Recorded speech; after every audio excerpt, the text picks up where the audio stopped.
Um ex-amigo falou assim, nós não lhe convidamos para o jantar porque o fulano que está nessa notícia foi. Eu falei, graças a Deus. Porque eu não me sento à mesa, eu tenho nojo de mastigar na frente de corrupto.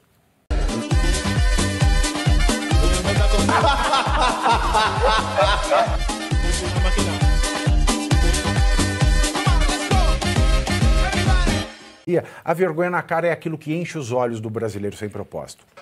Porque o que eu vou ler aqui é o funk ostentação da classe A. Da classe A, é claro, dos donos do poder do Brasil.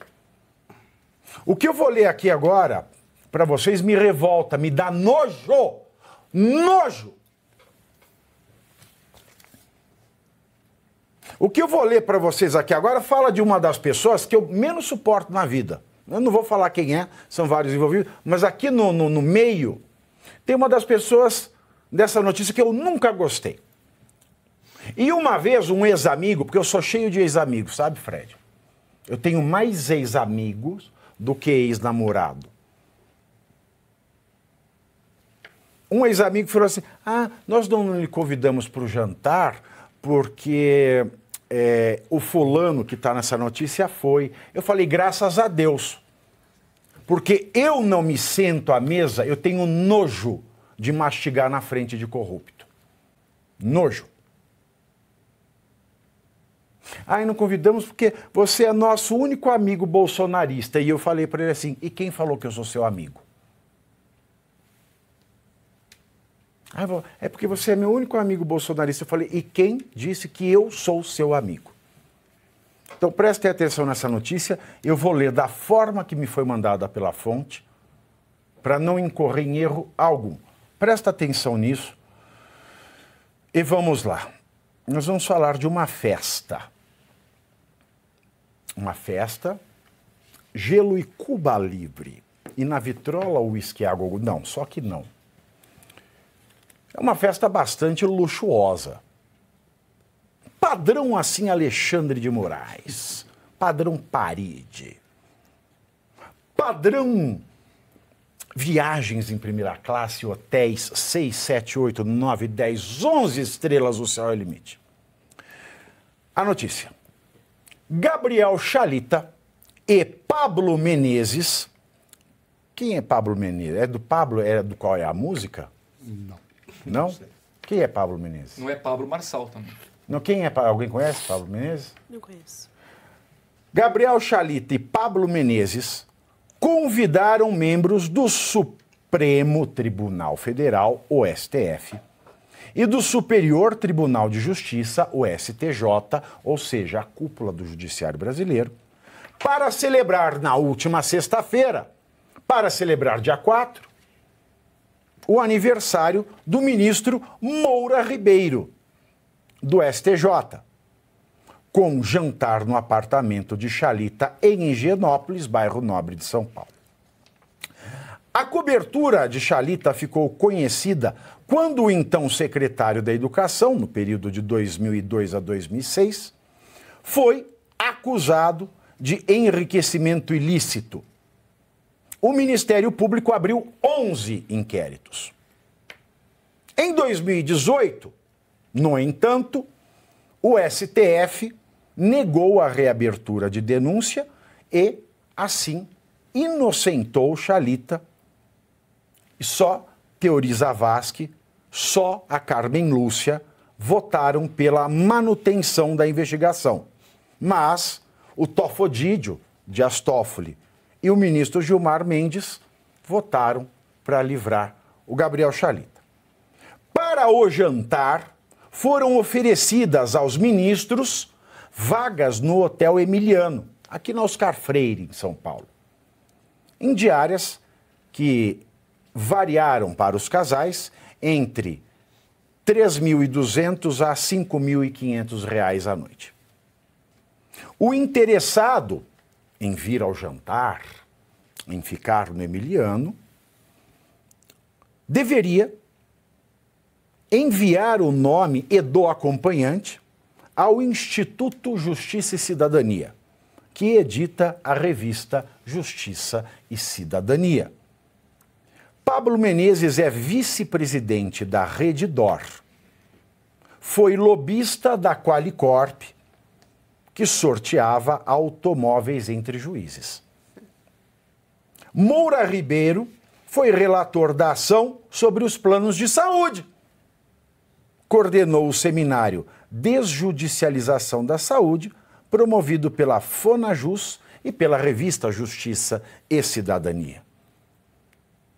A festa de aniversário atropelou, não, matou por 7 encarnações o Código de Ética e a Lei Orgânica da Magistratura. Doutora Érica, começa porque eu preciso agora recuperar o meu estômago. É um assinte para qualquer pessoa que tenha a mais pálida noção do que é a justiça. Porque ao você permitir essas relações completamente conflituosas, não você pode falar indecente, pode falar pornográfico, porque são atos que violam, que atentam à dignidade, indignos. Indignos. E como que um juiz vai se portar de maneira ética, justa, independente, autônoma, sem favorecimento a nenhuma das partes, quando uma das partes do processo que representa, né, uma grande empresa que é recorrente, que é uma parte recorrente no judiciário, né, ligada a planos de saúde, ligada a questões corriqueiras na justiça brasileira, obviamente, como é que esse juiz vai ser independente quando está no meio de festas custeadas por essa instituição a qual ele deveria julgar sem, obviamente, ter nenhuma possibilidade de benefício pessoal. Enquanto que a notícia, né, a apuração aqui é clara. Estão havendo diárias de hotéis de luxo sendo pagas pela parte que tem interesse no litígio que está sob a justiça, sob o judiciário brasileiro. Então não existe possibilidade de justiça, Pavinato. Não existe. Morreu. E aí, a democracia, Alexandre? Cadê a democracia? Não vai defender a democracia, não? Hein? Cara de pau? Não vai defender a democracia? Falei igual o Datena agora. Bebê. Não, mas é sério. Porque um país só é corrupto, um país só é podre quando o judiciário é corrupto. Que se o judiciário não é corrupto, o corrupto vai pra cadeia. Um país só é corrupto, um país só é podre quando o judiciário é corrupto. Que se o judiciário não é corrupto, o corrupto vai pra cadeia. Então se você olha e fala, este país é corrupto, este país é uma merda, é porque o judiciário é uma merda. Porque se o judiciário funciona, corrupto está preso. E não gente que dá crime de opinião. E tem mais uma coisa, juiz é servidor público. E servidor público não pode aceitar presente de qualquer natureza. Aí ficam falando, aí vão prender o Bolsonaro pela joia. O presidente pode receber. Agora, o juiz que não pode recebe e ele vai julgar o que pode receber.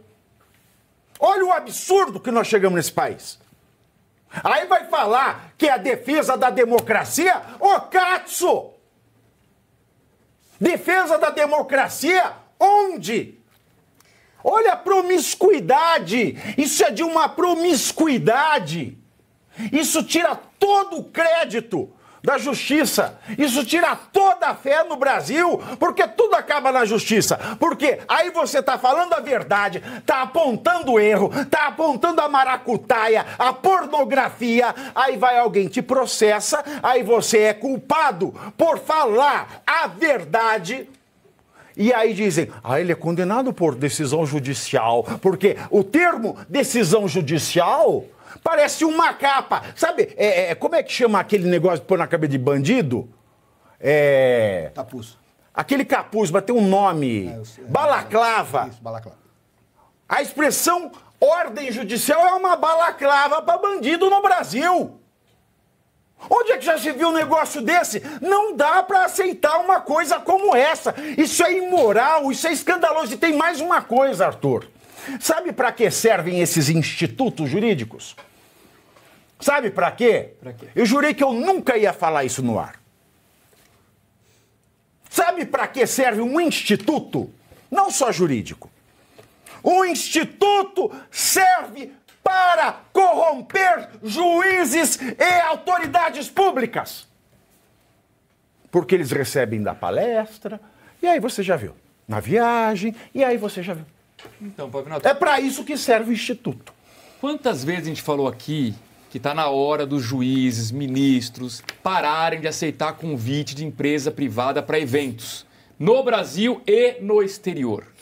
É proibido. É proibido, porque quem financia esses eventos são empresas que depois vão ser julgadas pelos ministros, pelos juízes. Então, além de ser proibido por lei, é antiético, é imoral. Então, não deveriam aceitar, né? Isso é realmente um absurdo. Agora, Pavinato, você lembrou aí do finado Teori Zavascki. Se eu não estiver confuso, ele morreu num acidente aéreo a caminho de uma festa em Paraty de um empresário, que na época levantou um monte. O que ele estava fazendo com o empresário num fim de semana? Isso não é novo, portanto. Isso acontece há muito tempo. Há muito tempo. É imoral. E, por fim, nós também já cobramos inúmeras vezes aqui transparência. Eu vou pegar aqui o exemplo do Supremo Tribunal Federal, que não divulga nessas viagens quem pagou a passagem, quem pagou a diária. Ou seja, é preciso, como nesse caso, que uma fonte revele ao Pavinato para a gente descobrir.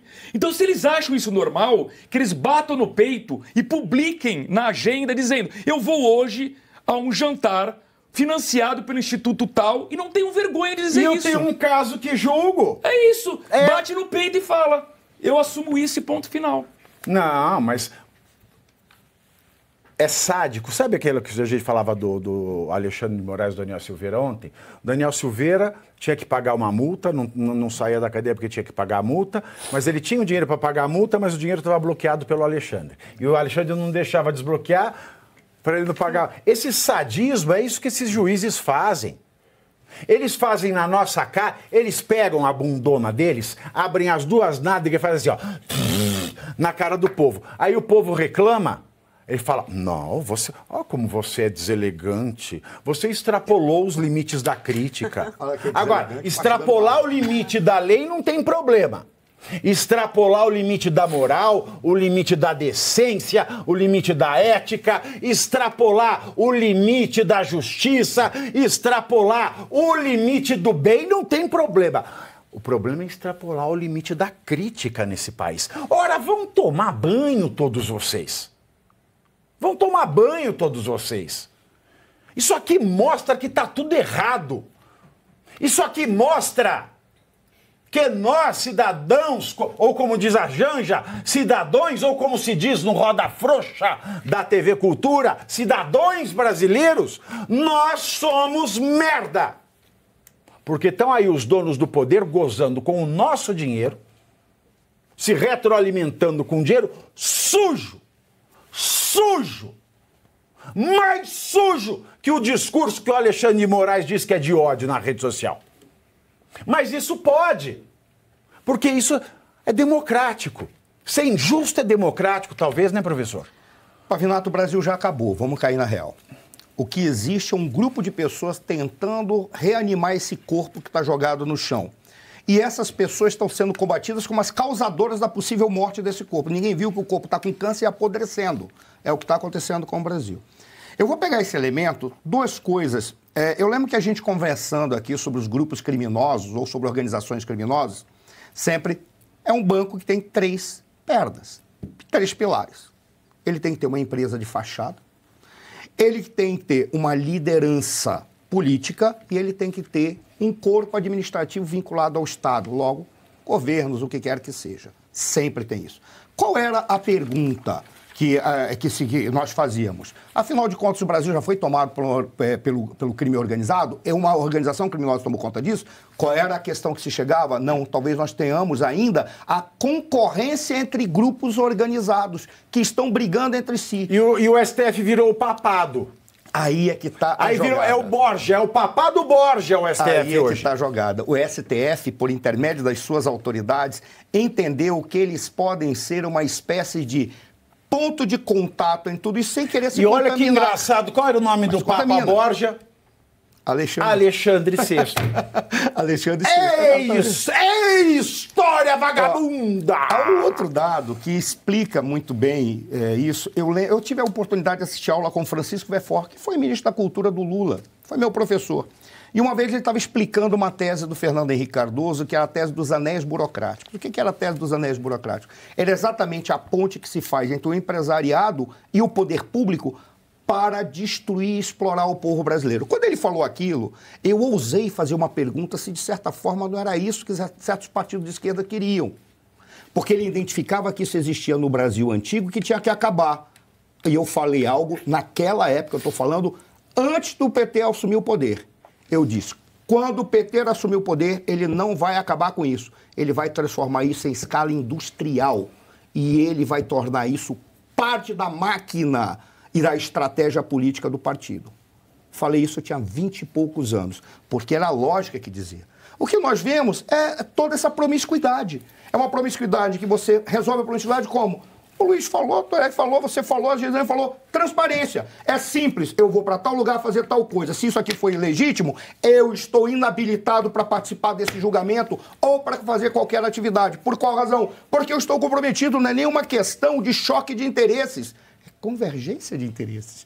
Porque se eu for lá, os interesses vão convergir. Eu vou chegar e vou dizer quanto que você me paga e quanto que eu quero. Não estou dizendo que isso aconteceu, pelo amor de Deus, ministro. Jamais eu ousaria dizer que isso aconteceu em qualquer festa sua. Muito provavelmente... Mas pode. Sabe por quê? Pode dizer porque essa festa é proibida. Pela lei. Muito provavelmente, da perspectiva dele, isso acontece em qualquer festa que tenha alguém que esteja com uma cruz na parede, portando a Bíblia, ou esteja falando sobre família. Aí, certamente vão dizer que isso acontece em festas desse gênero. Mas tudo bem. Jamais diria? Jamais diria. Mas, infelizmente, é o que nós estamos vendo. Ainda estamos na concorrência entre grupos. O meu medo é quando isso vai se transformar em algo concreto para ou acabar definitivamente com o Brasil ou um grupo tomar conta. Se um grupo tomar conta, aí nós paramos de ter, pelo menos, um peso que define quaisquer medidas de acordo com aquele que tem um peso na mão. Pelo menos nós vamos ter 2 pesos, 2 medidas. Você sabe em que tribo que você está. Há tribos que se ferram sempre e há tribos que ferram todos sempre. Ponto. Mas pelo menos você define estratégia. O que nós vivemos é um peso só. Qual é a medida? Fica de acordo com a interpretação daquele que está ali na mão. Aí hoje é um indivíduo que gosta da esquerda, faz o que ele quer. Ele olha para o Pavinato é um criminoso, sabe por qual razão? Porque ele fala a verdade. Porque ele fez um ato heróico, porque ele simplesmente coloca a verdade na minha cara, ele coloca um espelho. E você, quando falou aqui que jamais sentaria à mesa com determinados indivíduos, porque você disse que aquele indivíduo estava acusado de corrupção, eu tive o privilégio... Já sentei, quando fui advogado. Porque advogado a gente defende quem não presta. Eu já tive... Mas foi uma dessas razões pelas quais eu parei de advogar. Eu tive o privilégio de recusar, pela mesma razão, de ir para um evento de uma universidade. Eu disse, eu não vou, porque eu não concordo com ele. Eu não vou aparecer em fotos com esse senhor. Por mais que seja um jovem senhor, seja alguém que é considerado intelectual, é até catedrático de faculdades. Ele recebeu o título de catedrático, professor catedrático de uma determinada faculdade. E aí eu disse, eu não vou, por essa razão. Da mesma forma que me orgulho, eu encerro aqui. Era para eu ter uma foto com o Lula. Quando o Lula foi indicado para ser ministro da Casa Civil da Dilma, eu estive naquela cerimônia lá e eu estava com uma repórter que precisava tirar uma foto dele. Eu disse, faz o seguinte, vem comigo, eu te levo até lá. Foi um dos melhores momentos da minha vida, porque eu nunca dei tanta cotovelada em petista, porque eu tinha que puxar para ela passar. O Lula vinha suado, abraçando alguém. E aí o Lula chegou, ele me viu indo na direção dele, aí ele pensou que ia abraçá-lo. Sabe o que foi que ele fez? Afastou todo mundo e veio me abraçar. Quando ele fez assim me abraçar, eu tirei meu corpo, olhei para ela e disse assim, bate a foto dele. Muito bem. Aí, sabe o que aconteceu? Muito bem. Tá longa essa história, eu tenho que chamar o Merchan. Tolo. Eu me orgulho disso. Então, primeiro você curte.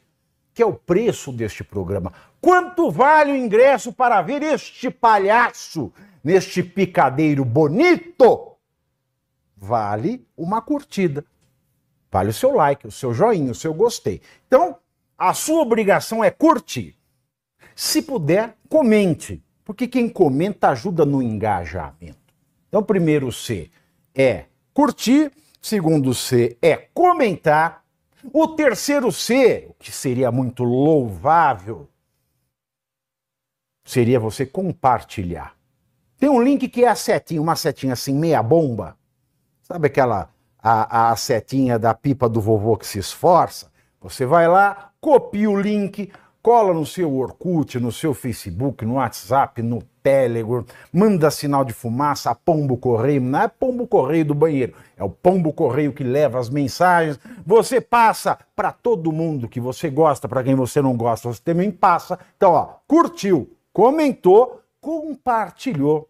E se puder, se quiser, se o seu bolso comportar e se seu coração assim permitir, contribua com este programa que vai substituir o Jornal Nacional. Olha que pretensão maravilhosa, hein? Se liga, ô Bonner, nós vamos derrubar o Jornal Nacional. Esta é a meta.